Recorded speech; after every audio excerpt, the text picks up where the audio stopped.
আল্লাহ রাব্বুল আলামিন কোরআনে হাকিমে বলেছেন, উদউনি আস্তাজিব লাকুম, তোমরা আমার কাছে দোয়া করো, আমি তোমাদের দোয়া কবুল করব। আল্লাহ রাব্বুল আলামিন বলছেন, ওয়াকালা রাব্বুকুম, তোমাদের রব, তোমাদের পালনকর্তা, তোমাদের মালিক বলছেন, উদউনি, তোমরা আমার কাছে দোয়া করো, আস্তাজিব লাকুম, আমি তোমাদের দোয়া কবুল করব। শুধু এখানেই আল্লাহ তাআলা শেষ করেননি, এরপরে আরো বলছেন, ইন্নাল্লাযীনা ইস্তাকবিরুনা আন ইবাদাতি, যারা আমার ইবাদত থেকে অহমিকা প্রদর্শন করবে, অর্থাৎ দোয়া করবে না, সায়াদখুলুনা জাহান্নামা দাখিরিন, তারা জাহান্নামে প্রবেশ করবে। নবী করিম সাল্লাল্লাহু আলাইহি সাল্লাম বলেছেন, আদ-দুআউ হুয়াল ইবাদাহ, দোয়াই হলো ইবাদত। আমরা যত ইবাদত বন্দেগী করি, এই সমস্ত ইবাদতের সার নির্যাস হলো দোয়া। ইবাদতের মধ্যে সর্বপ্রধান ইবাদত কোনটা? সর্বপ্রধান ইবাদত কোনটা? নামাজ। নামাজের চাইতে বড় কোনো ইবাদত আছে আর নাই। সবচেয়ে বড় ইবাদত, এমন ইবাদত যে ইবাদতের সাথে আমাদের মুসলমানদের মুসলমানিত্বের পরিচয় নির্ভরশীল। ওমর রাদিয়াল্লাহু তাআলা আনহু বলেছেন, লা হাজ্জা ফিল ইসলাম লিমান তারাকা সালাহ, যে নামাজ পড়ে না, ইসলামে তার কোনো হিস্সা নাই, কোনো অংশ ভাগ নাই। নবী করিম সাল্লাল্লাহু আলাইহি সাল্লাম বলেছেন, একজন ব্যক্তি এবং কুফর এবং শিরকের মধ্যে পার্থক্য এবং ব্যবধান হলো নামাজ। যে ব্যক্তি ইচ্ছাকৃত নামাজ ত্যাগ করে, ইচ্ছাকৃত নামাজ পড়ে না, ঠান্ডা মাথায় নামাজ নষ্ট করে, নামাজ না পড়ে বসে থাকে, অন্য কাজ করে, সে ব্যক্তি কুফরি করলো, সে ব্যক্তি কুফরিতে লিপ্ত হলো, কুফরি করলো। আমাদের দেশে তো নামাজ না পড়লেও ইমান, আমরা বলি নামাজ না পড়লে কি হয়েছে, আমার ইমান আছে। তো এই যে নামাজ প্রধান ইবাদত, সলাত, যার মূল শব্দ কোরআনের শব্দ সলাত, হাদিসের শব্দ সলাত, আমরা নামাজ বলি, এই সলাত শব্দের অর্থই হলো দোয়া। সলাতের একেবারে শুরুতে আপনি দেখেন আল্লাহর কাছে আমরা দোয়া করি, প্রথমে আল্লাহর প্রশংসা করে, সানা পড়ে, আল্লাহর গুণগান গেয়ে, এরপরে মূল কথায় যাই আমরা, ইহদিনাস সিরাতাল মুস্তাকিম। হে রব্বুল আলামিন, হে মালিক ইয়াউমিদ্দিন, কিয়ামতের দিনের মালিক, হে রহমান, হে রহিম, আপনারই ইবাদত করি, আপনার কাছেই সাহায্য চাই, আমাদের আর যাওয়ার জায়গা নাই। তাহলে কি চাই? ইহদিনাস সিরাতাল মুস্তাকিম, আমাদেরকে আপনি সিরাতে মুস্তাকিমের পথ দেখান। আমরা সঠিক পথ খুঁজে পাই না, কোন পথে গেলে আপনাকে পাবো, কোন পথে গেলে জান্নাত পাবো, কিভাবে চললে পাবো, কোন পথে চলা উচিত না, কোনটা করা উচিত, আপনি আমাদেরকে পথ দেখায় দেন, সে পথে চালায়া দেন। সিরাতাল্লাযীনা আন'আমতা আলাইহিম, যাদের প্রতি আপনার নেয়ামত এসেছে, কারা তারা? উলাইকাল্লাযীনা আন'আমাল্লাহু আলাইহিম মিনান নাবিয়্যিনা ওয়াস-সিদ্দীকিনা ওয়াশ-শুহাদা'i ওয়াস-সালিহিন ওয়া হাসুনা উলাইকা রাফীকা, যাদের নেয়ামত আল্লাহ তাআলার, আল্লাহর নেয়ামত যাদের প্রতি নাজিল হয়েছে, তারা হলেন কারা? নবীগণ, সিদ্দিকগণ, শহীদগণ, আল্লাহর নেককার বান্দাগণ। তাদের পথে আপনি আমাদেরকে চালান, আমরা যেন তাদের মতো জীবন গড়তে পারি। এই যে নামাজের দাঁড়িয়ে আপনি কি করলেন? দোয়া করলেন। এরপরে রুকুতে গিয়ে আবার আল্লাহর পবিত্রতা জ্ঞাপন করলেন, দাঁড়িয়ে আল্লাহর প্রশংসা করলেন, সানা এবং গুণকীর্তন করলেন, সিজদা গিয়ে আবার প্রশংসা করলেন, কিছু দূর আবার প্রশংসা করে এবার আবার উঠে বসে রব্বিগফিরলি ওয়ারহামনি ওয়াহদিনি ওয়াআফিনি ওয়ারফা'নি ওয়াজবুরনি ওয়ারযুকনি, বিভিন্ন ভাষ্য হাদিসে এসেছে, হে আমাদের রব, আপনি আমাকে ক্ষমা করুন, আপনি আমার প্রতি দয়া করুন, আপনি আমাকে রিজিক দান করুন, আপনি আমার ক্ষতি পূরণ করুন, আপনি আমার কোনো বিপদ হলে সেটার জন্য উত্তম বিকল্প দান করুন, আপনি আমাকে প্রশান্তি দান করুন, আপনি আমার মর্যাদা বৃদ্ধি করুন। অনেকগুলো দোয়া দুই সেজদার মাঝখানে। তাহলে লক্ষ্য করেন, নামাজের শুরুতে আল্লাহর কাছে আপনি প্রশংসা করে, গুণকীর্তন করে, সানা পড়ে, আলহামদুলিল্লাহ, আল্লাহর প্রশংসা, রব্বুল আলামিনের স্বীকৃতি দিয়ে, মালিক ইয়াউমিদ্দিনের স্বীকৃতি দিয়ে, রহমান রাহিমের স্বীকৃতি দিয়ে, তিনি ছাড়া আর কেউ নেই, আপনার যাওয়ার কোনো জায়গা নেই, সেই স্বীকৃতি দিয়ে তার কাছেই শুধু চান, সেই কথা বলে এরপরে আসল দরখাস্ত পেশ করছেন, ইহদিনাস সিরাতাল মুস্তাকিম, আল্লাহ সঠিক পথে যেন চলতে পারি। এরপরে আবার রুকুতে প্রশংসা করে, রুকু থেকে দাঁড়িয়ে আপনি সানা পড়ে সিজদা গিয়ে আল্লাহর পবিত্রতা বর্ণনা করে এরপরে পবিত্রতা বর্ণনা করবার মাথা তুলে আবার দোয়া, এরপরে আবার সিজদা করে আবার দাঁড়িয়ে প্রশংসা করে দাঁড়িয়ে আবার দোয়া। এভাবে গোটা সালাতের মধ্যে দোয়া। একেবারে শেষ বৈঠকে তো পুরাটাই দোয়া, শেষ বৈঠকটা পুরাটাই দোয়া, মাঝখানে বৈঠকটা পুরাটাই দোয়া। আত-তাহিয়াতু লিল্লাহ ওয়াস-সালাওয়াত ওয়াত-তাইয়্যিবাত, সমস্ত সালাত, সমস্ত ভালো কাজ, সকল শ্রদ্ধা নিবেদন সবগুলো আল্লাহর জন্য। আসসালামু আলাইনা ওয়া আলা ইবাদিল্লাহিস সালিহিন, শান্তি আমাদের প্রতি, আল্লাহর নেককার বান্দাদের প্রতি নাজিল হোক, দোয়া। এরপরে আপনার দুরুদের মধ্যেও দোয়া, আল্লাহুম্মা সাল্লি আলা মুহাম্মদ, আল্লাহুম্মা বারিক আলা মুহাম্মদ। আল্লাহ আমাদের নবী আপনার রাসূল মুহাম্মদ সাল্লাল্লাহু আলাইহি ওয়াসাল্লামের প্রতি রহমত নাজিল করেন, তার প্রতি বরকত নাজিল করেন, শান্তি নাজিল করেন, তার পরিবারের প্রতি নাজিল করেন, যেমন নাজিল করেছেন ইব্রাহিম আলাইহিস সালামের প্রতি, তার পরিবারের প্রতি, দোয়া। এরপর দোয়ায়ে মাসুরাতে কি পড়েন?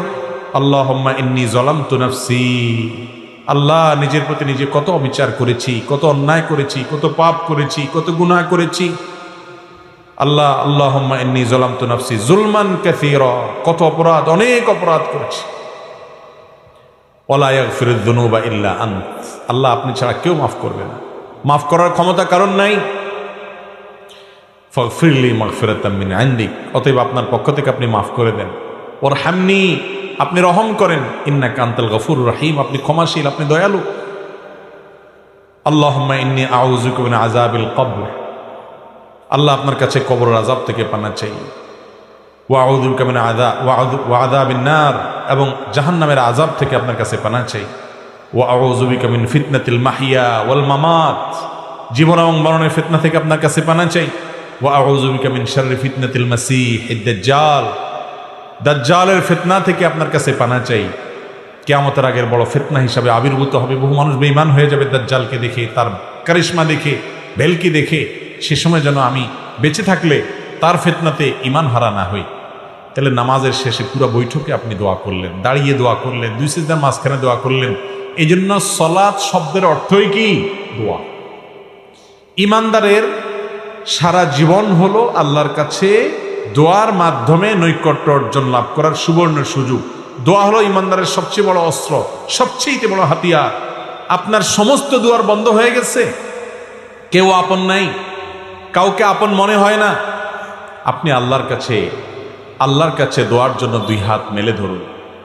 আপনি ভোর রাতে উঠে যান, তাহাজ্জুদে দাঁড়িয়ে যান, চোখের পানি ফেলেন, আল্লাহর সাথে একটু কথা বলেন, সিজদায় গিয়ে আল্লাহর সাথে কথা বলেন।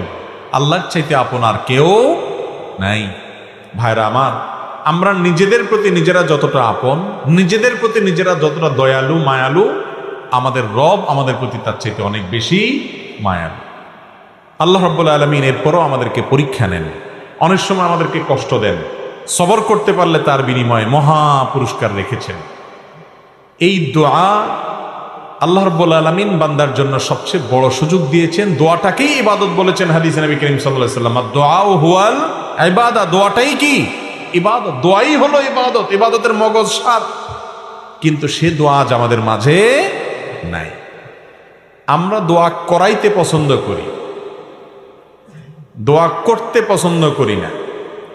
দোয়ার তিনটা ভার্সন আছে, একটা হলো দোয়া করা, আরেকটা হলো দোয়া চাওয়া, আরেকটা হলো দোয়া করানো। কয়টা ভার্সন হলো?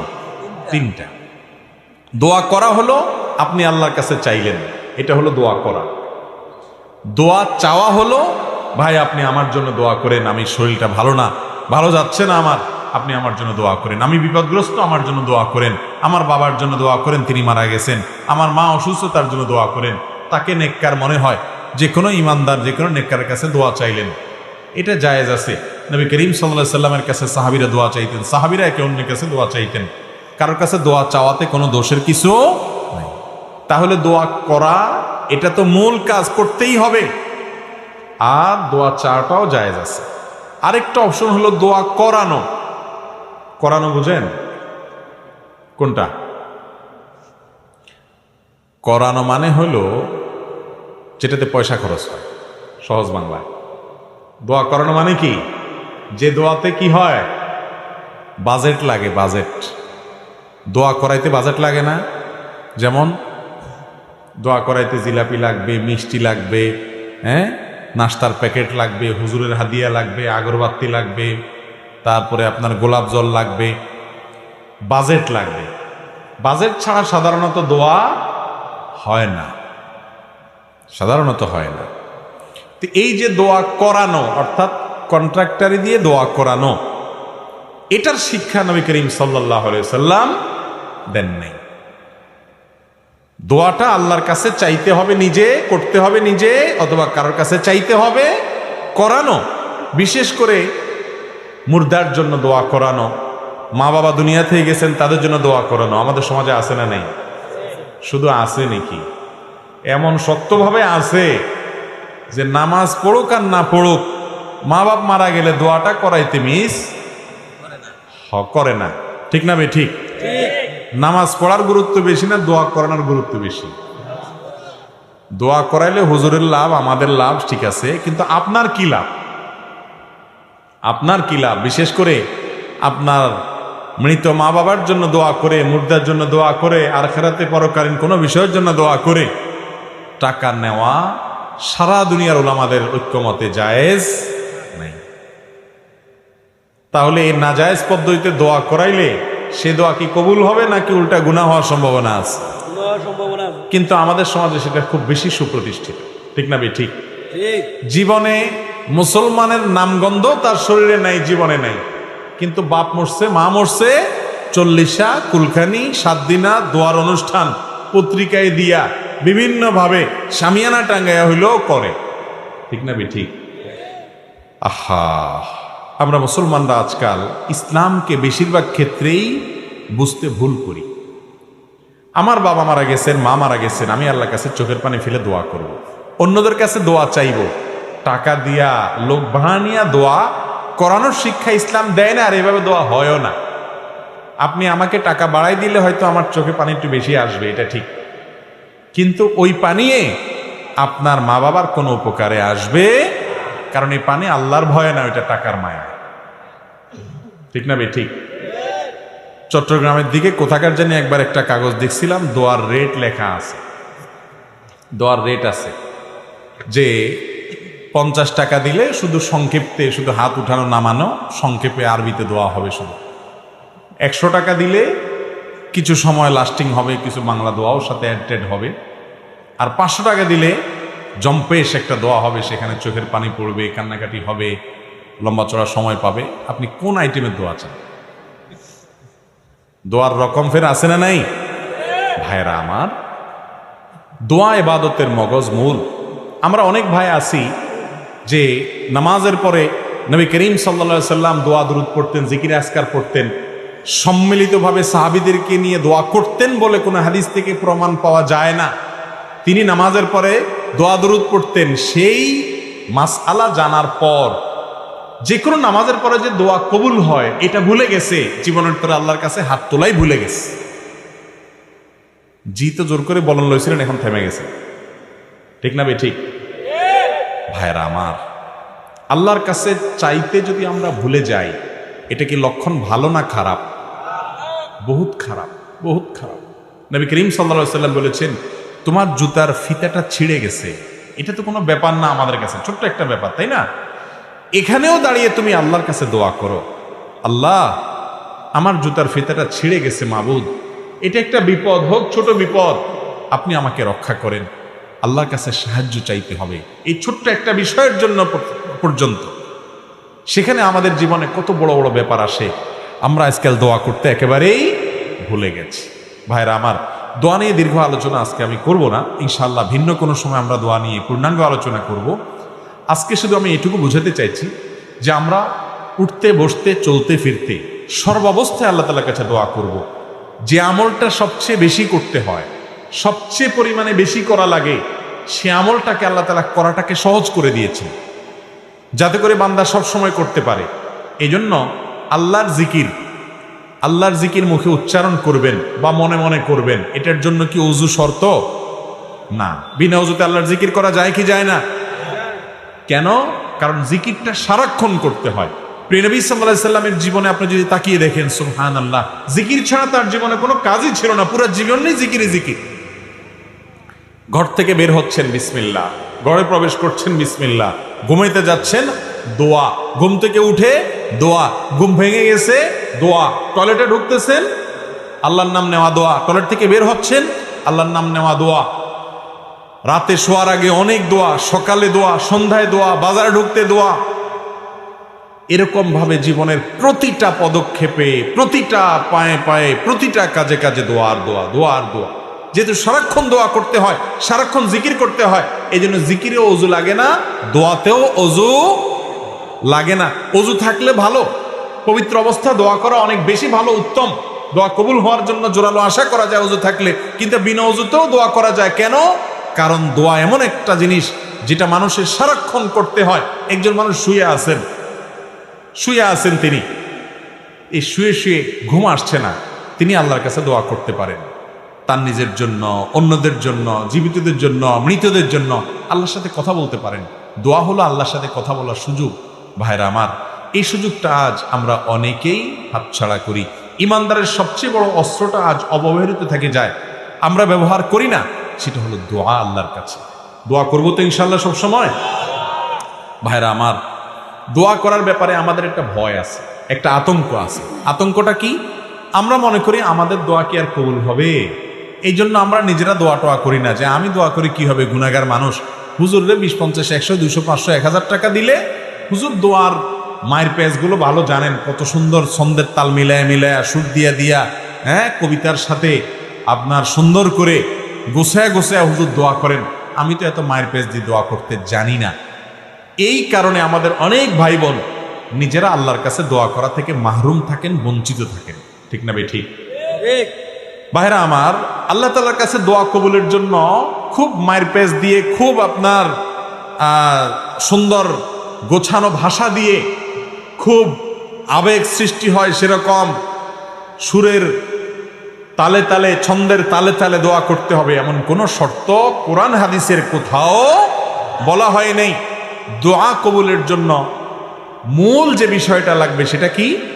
নবী করিম সাল্লাল্লাহু আলাইহি সাল্লাম বলেছেন, লা ইয়াজালু ইস্তাজাবু লিল আবদ, বান্দার দোয়া ততক্ষণ পর্যন্ত কবুল হতেই থাকে, কখনো দোয়া ফেরত দেওয়া হয় না।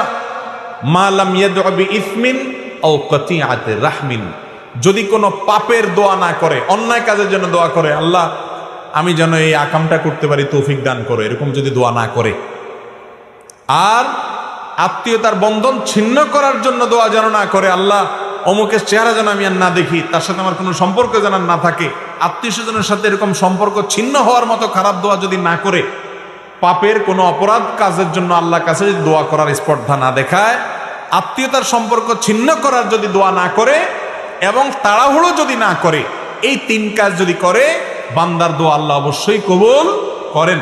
আরেকটা সম্পূরক শর্ত হলো দোয়া কবুলের জন্য হালাল উপার্জন।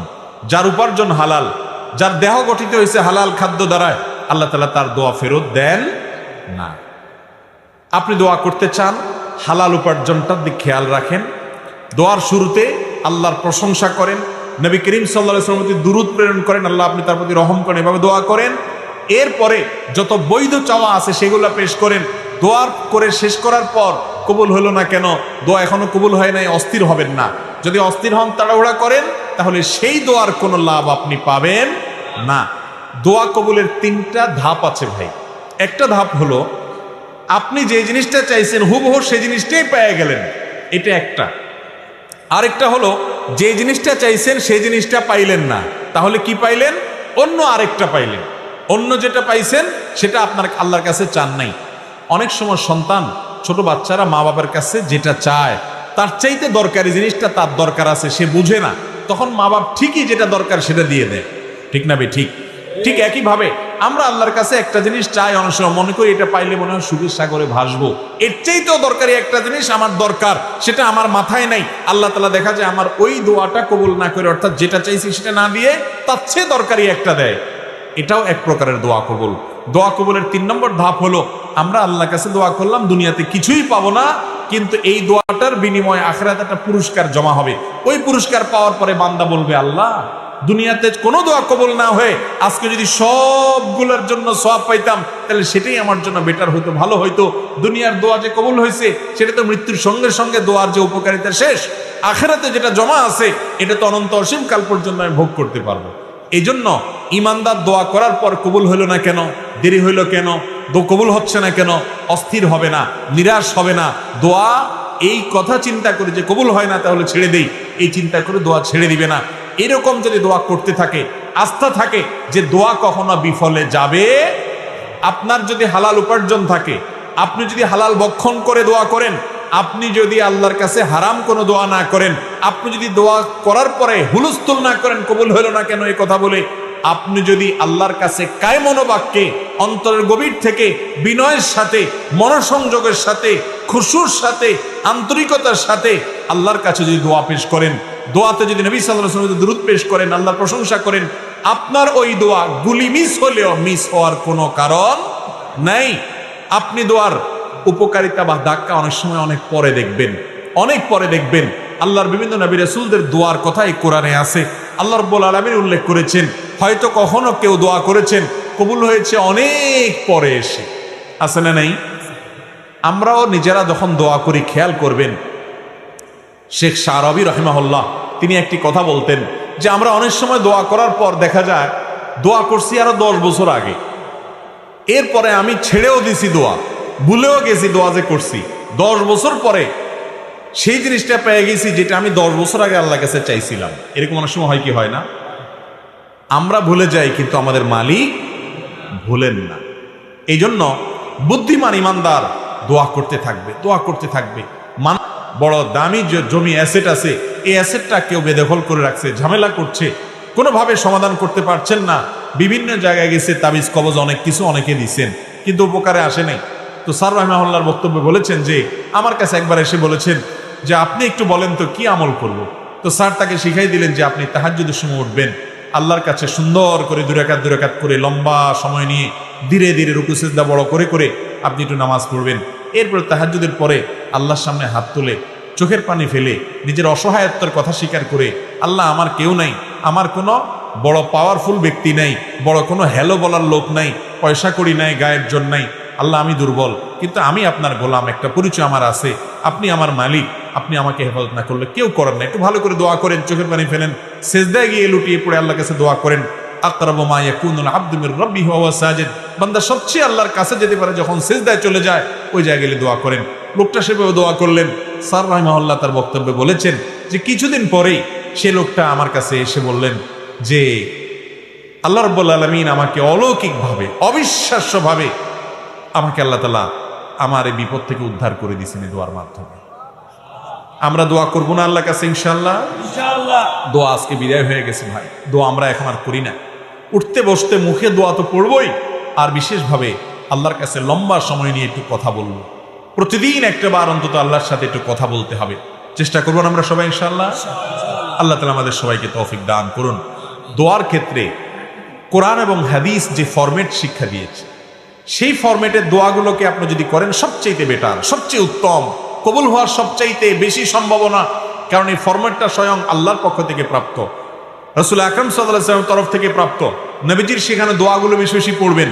আমরা অনেক সময় দেখি বিভিন্ন ওজিফার বই পড়ে অনেক মহিলারা, মা বোনরা, দাদি চাচিরা, অনেক মুরব্বীরা, এই সমস্ত ওজিফার বইতে যেসব দোয়া লেখা আছে, এই দোয়াগুলো না কোরআনে বর্ণিত না হাদিসে বর্ণিত।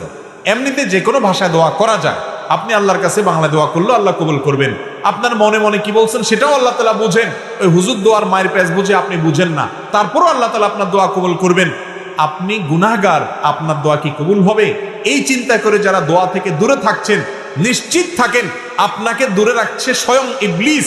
কারণ ইবলিস জানে দোয়ার মাধ্যমে আপনি পাতাল থেকে আকাশে উঠে যাবেন, দোয়ার মাধ্যমে আপনি জাহান্নামী থেকে জান্নাতি হবেন, দোয়ার মাধ্যমে আপনার সাথে আল্লাহর সম্পর্ক গাঢ় হবে, দোয়ার মাধ্যমে আপনার ঈমান মজবুত হবে, দোয়ার মাধ্যমে আপনার ইবাদত প্রকৃত অর্থে ইবাদত হবে।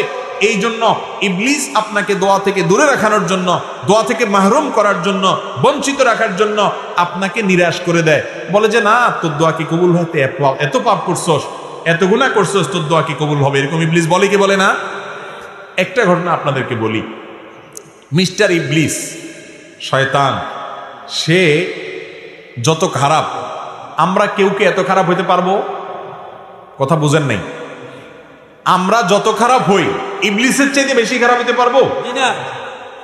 সেই ইবলিস যখন আল্লাহ রাব্বুল আলামিন তার উপরে অসন্তুষ্ট, রাগান্বিত, আদমকে সিজদার নির্দেশ করার পর সে ডিনাই করেছে, আল্লাহর সামনে সরাসরি বিদ্রোহ করেছে, আল্লাহর হুকুমকে লঙ্ঘন করেছে। এই মুহূর্তে আল্লাহর রাগান্বিত অবস্থায় সে আল্লাহর কাছে দোয়া করে বসছে। ইবলিস দোয়া করছে, বুঝেন কি দোয়া করছে? যে আল্লাহ আমাকে আনজিরনি ইলা ইয়াউমি ইউবআসুন, আল্লাহ আমাকে সুযোগ দেন, আমার হায়াতটা বাড়ায় দেন, কিয়ামত পর্যন্ত যেন মরণ না হয়, শয়তানি যাতে কিয়ামত পর্যন্ত করতে পারে, হায়াতটা বাড়ায় দেন। এ দোয়া কে করছে? ইবলিসে। কার কাছে করছে? কোন টাইমে করছে? আল্লাহর রাগের সময়। আল্লাহর অবাধ্য হয়েছে, সামনে বেয়াদবি করেছে, হুকুম লঙ্ঘন করেছে। আল্লাহ তাআলা তো চাইলে তাকে চরম শাস্তির মধ্যে তখনই ফেলতে পারেন। ওই রাগের মুহূর্তে পর্যন্ত আল্লাহর কাছে সে দোয়া করে বসছে। মজার বিষয় হলো সাথে সাথে আল্লাহ দোয়া মঞ্জুরও করছে। মঞ্জুর করছেন না করেন নাই? এরপরের আয়াত কি? ইন্নাকা মিনাল মুনজারিন, যাও তোমাকে ছাড় দিলাম, সুযোগ দিলাম, তুমি কিয়ামত পর্যন্ত হায়াত পাইবা, তোমার মৃত্যু আসবে না। সবাই মরবে, মানুষ মরবে, তুমি মরবা না, তুমি কিয়ামত পর্যন্ত বেঁচে থাকবা। তাহলে ইবলিস যদি আল্লাহর রাগের সময় আল্লাহর কাছে দোয়া করে সাথে সাথে দোয়া মঞ্জুর করাইতে পারে, আপনার আমার দোয়া কবুল হবে কি হবে না? ইনশাআল্লাহ। এরপরে যদি কেউ আল্লাহর কাছে দোয়া করতে ইতস্তত বোধ হয়, যদি দোয়া করতে দ্বিধা হয়, যদি দোয়া করতে সংশয় হয়, তার চাইতে কপাল পড়া আর কেউ হতে। ইবলিসের দোয়া যদি কবুল করে, আপনি আল্লাহর ইমানদার বান্দা, হয়তো ভুল ত্রুটি করেছেন, কিন্তু আপনি বেঈমান না, আপনি কাফের না, আপনি ইবলিসের মতো খারাপ হতে পারবেনও না। তার চাইতে হাজার লাখো গুণ ভালো আপনি আল্লাহর প্রিয় বান্দা, আল্লাহর আদরের বান্দা। আপনি আল্লাহর কাছে দোয়া করলে আল্লাহ দোয়া অবশ্যই শুনবেন ইনশাআল্লাহ। দোয়া করবো তো ইনশাআল্লাহ।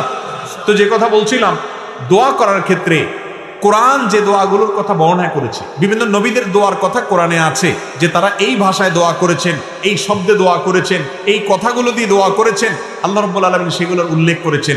সেগুলো দিয়ে যদি আল্লাহর কাছে দোয়া করেন, তাহলে সেই দোয়া কবুল হওয়ার সম্ভাবনা অনেক বেশি। ঠিক তেমনি ভাবে নবী করিম সাল্লাল্লাহু আলাইহি সাল্লাম যে দোয়াগুলো শিক্ষা দিয়েছেন, সকাল সন্ধ্যায় সেগুলো পড়বেন, রাতের ওজিফা হিসাবে সেরকম হাদিসে বর্ণিত দোয়াগুলো পড়বেন, ওইগুলো কবুল হওয়ার সম্ভাবনা অনেক বেশি। আর ওজিফার কোনো দোয়া যদি থাকে, সেগুলোর অর্থের মধ্যে খারাপ কিছু যদি না থাকে, পড়তে পারেন, কিন্তু আপনার সামনে এ ক্লাসের সুযোগ আছে, কোরআনের দোয়া, হাদিসের দোয়া যেটা কবুল হয়ে গেছে অলরেডি, সেগুলো কবুল হওয়া দোয়াগুলোকে আপনি বেশি বেশি পাঠ করবেন, সেটা হলো অধিক বুদ্ধিমানের কাজ। আমি তিনটি দোয়ার কথা আপনাদেরকে শুনাই। কোরআনে কারিমে সেগুলোর উল্লেখ করে আল্লাহ তাআলা আবার সাথে সাথে সার্টিফিকেট দিয়ে দিয়েছেন এবং বলেছেন, এই দোয়াগুলো আমার নেককার বান্দারা আমার কাছে করেছে, আমি সেগুলোকে মঞ্জুরও করে দিয়েছি।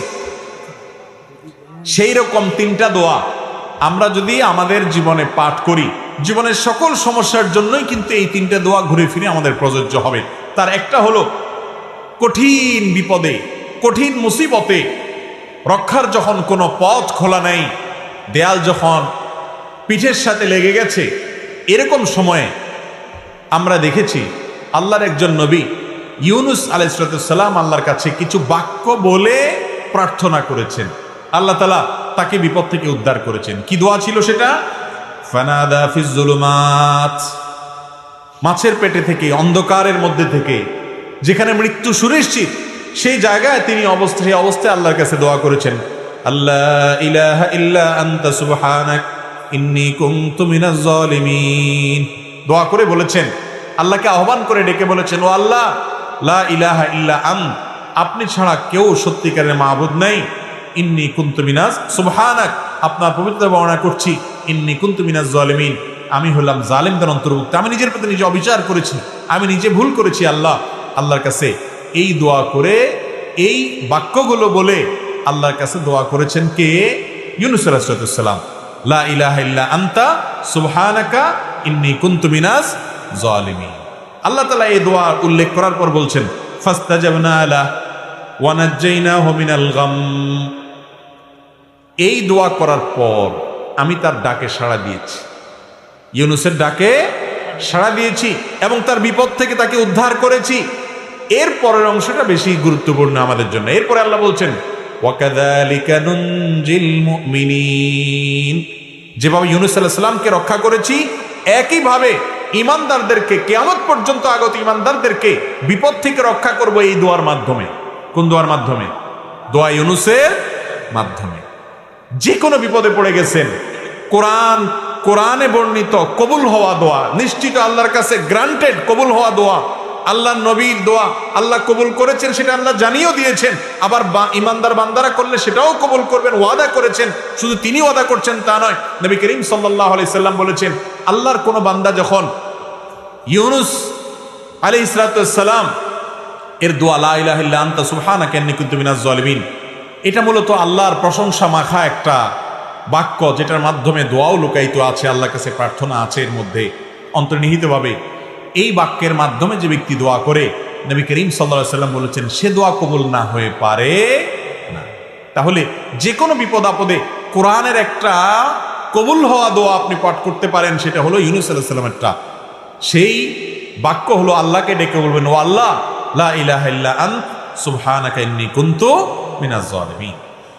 মানুষের জীবনে আরেকটা বড় সমস্যা হলো অসুখ বিসুখ, দুরারোগ্য ব্যাধি, এমন মুসিবত, এমন অসুখ যে অসুখ থেকে আরোগ্য লাভের কোনো উপায় আমরা খুঁজে পাচ্ছি না। সাধারণ চিকিৎসা আমরা গ্রহণ করব, সুন্নাত নবী করিম সাল্লাল্লাহু আলাইহি সাল্লাম বলেছেন, তোমরা চিকিৎসা গ্রহণ করো, রোগ হলে ঔষধ সেবন করো। আপনার কোনো দুষ্ট জিনের প্রভাব যদি আপনার মধ্যে হয়ে থাকে বলে প্রমাণিত হয়, তাহলে আপনি কোরআন হাদিস এর আলোকে ঝাড়ফুঁক করেন, ঠিক আছে, এগুলা গ্রহণ করেন। তবে মূল কাজ ওই আসল জায়গায় দরখাস্ত করে রাখেন, কারণ মঞ্জুর হবে সেখান থেকে। আর সেটার জন্য আল্লাহ নবী আইয়ুব আলাইহিস সালামের একটা দোয়া আল্লাহর খুব পছন্দ হয়েছে, কোরআনে সেটা উল্লেখ করেছেন। ওনার দোয়াটাও আল্লাহ তাআলা কবুল করেছেন। তিনি কি বলেছেন? তিনি বলেছেন, আন্নী মাসসানিয়াদ দুররু ওয়া আনতা আরহামুর রাহিমিন। তার অসুখটা ছিল অনেক মারাত্মক অসুখ, অনেক কষ্টের অসুখ, যে অসুখের কারণে তার কষ্টের শেষ সীমানায় তিনি পৌঁছে গেছেন। এত কষ্ট, এত যন্ত্রণা, এত অসুখ, এটা থেকে রক্ষার জন্য তিনি বলেছেন, রব্বি আন্নী মাসসানিয়াদ দুর, ও আল্লাহ আমার কষ্ট আমাকে পেয়ে বসেছে, কষ্ট পেয়ে বসেছে, আমার অনেক কষ্ট আল্লাহ, অনেক অসুখ। ওয়া আনতা আরহামুর রাহিমিন, অথচ আপনি সকল দয়ালুদের মধ্যে শ্রেষ্ঠ দয়ালু, অর্থাৎ আমার প্রতি রহম করেন। এটা বলার পর আল্লাহ বলছেন, ফাস্তাজাবনা লাহু ফাকাশাফনা বিহি মা বিহি মিন দুর। এই দোয়া করার পর আমি তার দোয়া কবুল করেছি এবং তার বিপদকে দূর করেছি। তাহলে অসুখ বিসুখ হলে আইয়ুব আলাইহিস সালামের দোয়াটা করবেন। সেটা কি? আন্নী মাসসানিয়াদ দুররু ওয়া আনতা আরহামুর রাহিমিন। তোমার রব্বি আন্নী মাসসানিয়াদ দুররু ওয়া আনতা আরহামুর রাহিমিন। হে আল্লাহ, আমার অসুখে পেয়ে বসেছে, অনেক কষ্ট হচ্ছে, আপনি আরহামুর রাহিমিন, আপনি সবচেয়ে বড় দয়ালু। মুস্তাদরাকে হাকিমে একটা বর্ণনা পাওয়া যায়, সেই বর্ণনা সম্পর্কে মুহাদ্দিসরা অনেকে দাঈফ বলেছেন, কিন্তু বর্ণনার যে মূল মর্ম সেটা ঠিকই আছে, বিশুদ্ধ বিভিন্ন হাদিসের আলোকে বর্ণিত, এই আয়াতের আলোকে বর্ণিত। তা হলো বান্দা যখন আল্লাহর কাছে হে আরহামুর রাহিমিন এরকম বলে এরপরে চায়, মনের চাওয়াগুলো পেশ করে, গোছায় বলতে না পারলেও আল্লাহ কবুল করবেন। আপনি কিছু না বলতে পারেন, শুধু কাঁদেন আর মনে মনে আল্লাহকে বলেন, আল্লাহ আলিমুম বিজাতি সুদূর, মনের খবরও রাখেন, দোয়া কবুল হবে ইনশাআল্লাহ। নিজেরা দোয়া করতে হবে ভাই। আপনার ঘরবাড়ি উদ্বোধন করবেন, গাড়ি উদ্বোধন করবেন, যাই করবেন, সব কিছুতে ওই দোয়ার জন্য হুজুর ভাড়া করতে হবে, এই নির্দেশ কোরআন হাদিস কোথাও দেয় নাই। বরং আলেমদের কাছে দোয়া চাইবেন, ঠিক আছে, কিন্তু নিজের দোয়াটা নিজে আল্লাহর কাছে পেশ করবেন। চেষ্টা করবো না ইনশাআল্লাহ? আরেকটা দোয়া হলো নিঃসন্তান মানুষের দোয়া, সন্তান হচ্ছে না, আল্লাহর কাছে এই কষ্ট দূর করার জন্য আপনি দোয়া করলেন। তো কোরআনে একটা মাকবুল, মুস্তাজাব, আল্লাহর কাছে কবুল হওয়া গ্যারান্টেড দোয়ার নজির আমরা পাই। আল্লাহ নবী জাকারিয়া আলাইহিস সালাম তিনি আল্লাহর কাছে দোয়া করেছেন, কি বলে? ওয়া জাকারিয়া ইয নাদা রাব্বাহ রব্বি লা তাযারনি ফারদা ওয়া আনতা খায়রুল ওয়ারিসিন। আর জাকারিয়া আলাইহিস সালাম তিনি আল্লাহকে ডেকে বলেছেন, রব্বি, আমার রব, লা তাযারনি ফারদা, আমাকে একা রেখেন না, ছেলে নাই, মেয়ে নাই, নিঃসন্তান, এরকম একা রাখিয়েন না, ওয়া আনতা খায়রুল ওয়ারিসিন। আল্লাহর কাছে এরকম দোয়া করেছেন। আল্লাহ বলেছেন ফাস্তাজাবনা লাহ, এই দোয়া করার পর আমি তার দোয়া কবুল করেছি। ওয়াহাবনা লাহু ইয়াহইয়া, এরপরে এই দোয়ার মাধ্যমে আমি তাকে ইয়াহইয়া নামক সন্তান দিয়েছি। তাহলে জীবনে যে কোনো কমন বিপদে, শত্রুতা, বিপদ, মুসিবত, দেয়ালে পিঠ থেকে গেছে, ইউনূস আলাইহিস সালামের দোয়া পড়বেন, লা ইলাহা ইল্লা আনতা সুবহানাকা ইন্নী কুনতু মিনাজ জালিমিন, আল্লাহকে ডেকে এগুলো বলবেন। আর অসুখ বিসুখ হচ্ছে, দুরারোগ্য ব্যাধি অথবা যে কোনো রোগ হয়েছে, ছোট হোক বড় হোক, আইয়ুব আলাইহিস সালামের দোয়া করবেন, আন্নী মাসসানিয়াদ দুররু ওয়া আনতা আরহামুর রাহিমিন। আর যে কোনো মানুষ নিঃসন্তান অথবা সন্তান হচ্ছে, মনে মতো হচ্ছে না, ছেলে হচ্ছে, মেয়ে হচ্ছে না, আল্লাহর কাছে দোয়া করবেন জাকারিয়া আলাইহিস সালামের দোয়া। সেটা কি? রব্বি লা তাযারনি ফারদা ওয়া আনতা খায়রুল ওয়ারিসিন। এই তিনে দোয়ার পরে আল্লাহ বলেছেন আমার নবীরা অমুক অমুক, এভাবে আমার আল্লাহ বলেছেন তার বান্দাদের এই দোয়ার পরে ফাস্তাজাবনা লা, আল্লাহ তাআলা তাদের দোয়া কবুল করেছেন। অতএব কোরআনে কবুল হওয়া ফরম্যাট এই তিনটা দোয়া যদি আমরা করি, জীবনের সকল সমস্যায় কোরআন বর্ণিত দোয়া আমরা আল্লাহর কাছে করার সুযোগ পেলাম। চেষ্টা করবো না ইনশাআল্লাহ? আল্লাহ তাআলা আমাদের সবাইকে কোরআন এবং হাদিসের আলোকে বিশুদ্ধ পদ্ধতিতে আল্লাহর কাছে দোয়া করার তৌফিক দান করুন। আমাদের সন্তান না হলে আমরা মাজারে যাব না, আল্লাহর কাছে দোয়া করব? মাজারওয়ালা নিজে কার কাছে মুখাপেক্ষী? আল্লাহর কাছে মুখাপেক্ষী। তাইলে আমরা কি মাজারওয়ালার কাছে যাব, নাকি মাজারওয়ালা, মাজারে যিনি শায়িত আছেন তিনি যার কাছে চান আমরাও তার কাছে চাইব? আল্লাহ বলেছেন উদউনি, তোমরা আমার কাছে দোয়া করো, আস্তাজিব লাকুম, আমি তোমাদের দোয়া কবুল করবো। আল্লাহ ওয়াদা করেছেন, গ্যারান্টি। আর আমরা যাচ্ছি ওই মাজারে দোয়া চাইতে। আল্লাহ কি কোরআনে কোথাও বলছেন তোমরা মাজারে যাও, আমার প্রিয় বান্দারা শুয়ে থাকলে তাদের কাছে দোয়া করো, তাহলে আমি কবুল করবো? আল্লাহ বলছেন কোথাও? আল্লাহ বলেছেন উদউনি, আমার কাছে দোয়া করো। আমরা যাচ্ছি মাজারে, এর মাধ্যমে দোয়া তো কবুল হচ্ছেই না, বরং ইমানটা খুইয়ে নষ্ট করে শিরক করে আমরা শেষ হয়ে যাচ্ছি। ঠিক না ভাই? ঠিক। সন্তান হচ্ছে না, কার কাছে দোয়া করতে হবে? নাকি কোনো মাজারে যেতে হবে? সন্তান হচ্ছে না, এই জন্য কোনো মাজারে গেলে, কোনো পীরের দরবারে গেলে সন্তান হবে? কার কাছে যাইতে হবে? আল্লাহ রাব্বুল আলামিনের কাছে। আল্লাহর বান্দা যদি আল্লাহর কাছে না গিয়া আল্লাহর বান্দাদের কাছে যায়, দাসদের কাছে যায়, আল্লাহ রাব্বুল আলামিন এটাকে সহ্য করেন না। শিরক আল্লাহর কাছে জঘন্য অপরাধ। কেন জঘন্য অপরাধ আমি আপনাদেরকে একটু উপমা দিই। এখানে যদি ধরেন প্রধানমন্ত্রী আসেন, প্রধানমন্ত্রীর চেয়ারে আপনি যদি একজন চৌকিদারে বসান, ওনার জন্য যে মালা বানাইছেন একই মালা যদি চৌকিদার সাহেবের গলায় দেন, তাহলে প্রধানমন্ত্রীর মেজাজ কি পরিমাণ গরম হবে বলেন? উনি অপমান বোধ করবেন কি করবেন না? অথচ প্রধানমন্ত্রীও মানুষ, ওই চৌকিদার সাহেবও কি মানুষ। একজন প্রধানমন্ত্রী আর একজন চৌকিদার এতটুকু পার্থক্য, কিন্তু দুজনই মানুষ। সেখানে আহকামুল হাকিমিন আল্লাহ রাব্বুল আলামিনের সামনে যেটা পেশ করার কথা, দোয়া করার কথা, সেটা যদি আল্লাহর একজন সাধারণ গোলামের কাছে করেন, তাতে আল্লাহ রাব্বুল আলামিনের আরশ কাঁপবে কি কাঁপবে না? আর এই জন্য আল্লাহ বলেছেন ইন্নাল্লাহা লা ইয়াগফিরু আন ইউশরাকা বিহি, আল্লাহর সঙ্গে শিরক করলে আল্লাহ সেটা অপরাধ ক্ষমা করেন না, ওয়া ইয়াগফিরু মা দুনা যালিকা, অন্যগুলো মাফ করেন। এই জন্য আর যা করেন আর না করেন, কোনো মাজারে গিয়ে দোয়া করে শিরিক করবেন না, কোনো মাজারে সিজদা করে দোয়া করে সিজদা করে শিরিক করবেন না।